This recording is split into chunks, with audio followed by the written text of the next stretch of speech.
And now coming up to the stage is another founder of a kombucha company, this of the hard kombucha variety. That's Bill Moses, the founder and CEO of Flying Embers. Bill, how are you? Good, how you doing? I'm good. How's your BevNet Live going? It's excellent as usual, 10 years, 9 years, I don't know how long it's been, but long time. You've been coming here for that long? Yeah. Wow. Yeah. I started in 2011. And I remember seeing Kavita, another company that you co-founded, one of the most successful kombucha companies out there, probiotic beverage kombucha companies, having it been sold to PepsiCo, was 3 years ago? 2016, 17, December 16, Yeah, and it's amazing when I first saw Kavita to where it is now. Incredible, so congratulations on that. Thank you. You are in the midst of building another kombucha brand. This one, as I mentioned, a hard kombucha, Flying Embers. For folks at home who are not familiar with the brand, tell us a little bit about it. Sure, so we're a hard kombucha. In other words, we're alcoholic kombucha that ranges anywhere from 4.5 to 7.5% alcohol. We have two lines, a higher ABV line and a lower ABV line. And we ferment it in adaptogen root base. We never pasteurize it, and it's got live probiotics in it, and it really is yummy and something that the alcohol consumer is looking for because it's gluten-free and 0 grams of sugar. It's yummy. It's something that consumers are looking for, and apparently something that the investors are looking for too. You just recently closed a major round of financing. Right. Can you tell our viewers at home a little bit about it? Sure. So I've given the fact that I have had some success in the space, I was able to raise an adequate amount of capital so that I don't have to go through. Adequate is a relative term. Could you tell our viewers at home? We raised $25 million for in our Series B, and it's the kind of capital required when you launch a brand nationally and you launch an alcohol brand. It's very capital intensive because you have we have 75 DSD partners across the country. We're in 40 states, and in the alcohol, unlike the non-alc, there's a lot of small regional distributors that you have to manage and resource. And also there's so many other classes of trade of opportunity, whether it be on-premise or obviously off-premise. And so anyway, it's a lot bigger of the category for alcohol or beer is now worldwide $600 billion, about $130 billion here domestically. So the size of prize is much greater, and the competition's even more fierce. There is a lot of growing competition in the hard kombucha space.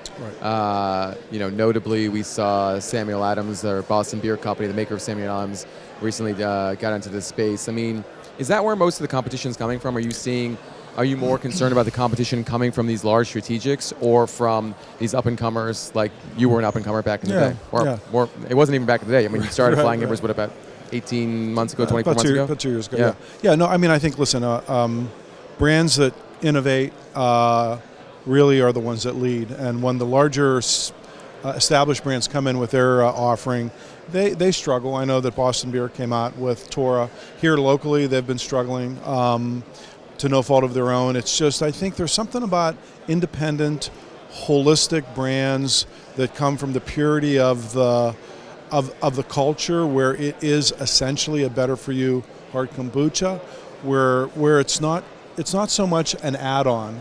And so I think the Sierra Nevadas, the Boston Beers, I think they're going to be formidable foes as this category grows.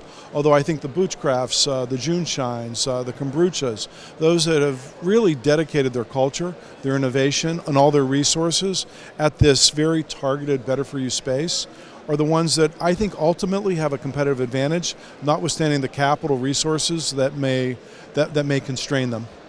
Who is the hard kombucha consumer? Are they consumers from within the non-alcoholic category? Are you trying to reach folks who are not currently or commonly drinking kombucha? I mean, are you trying to pull from beer? No. Who are you trying to target? Yeah, so I mean, I think, listen, the lowest hanging fruit is the $1.5 billion category called non-alc kombucha.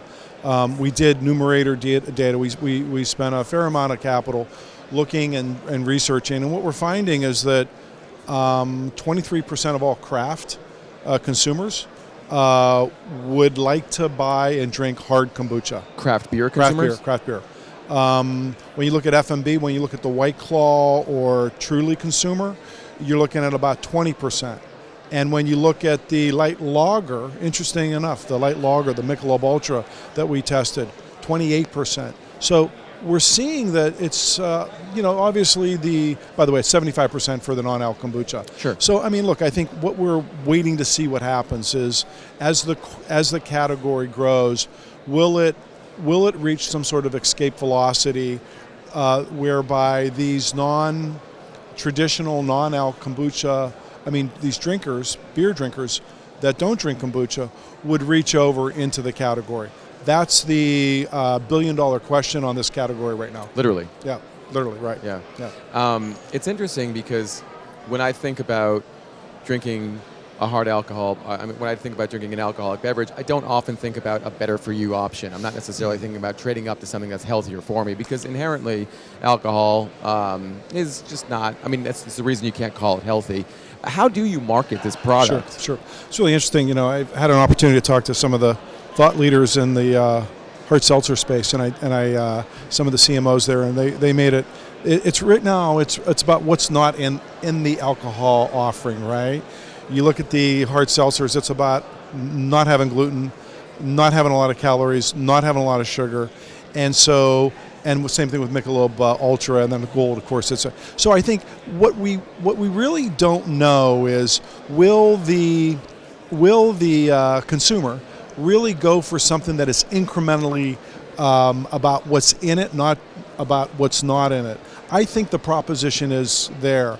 I think that when you look at things like adaptogens or even probiotics, I believe that there's a consumer base and growing that'll say, hey, if I'm a choice and I have an opportunity to taste something really great that really has a brand that really makes me feel happy and I want to celebrate life, that I believe they will, and if the price point is comparable, I believe that they're going to go for something that has some functional benefit in it or attributes that they know will actually do something more for them. So, but absolutely, at first and foremost, you have to be a brand that really doesn't have what everybody is looking for, which is calorie, carb, sugar, and you absolutely must be super judicious in how you message the consumer with the better for you so that their eyes don't glaze over and they think it's no longer fun. That's really it. Amazing advice for hard kombucha entrepreneurs that are listening out there. Bill, thank you so much. Sure. Really appreciate the time. Awesome. Great seeing you. Good seeing you, man. See you again really Awesome. soon. Hey, it's Ray Latif with Taste Radio. If you like what you just saw, hit subscribe and ding the bell. You'll be happy you did.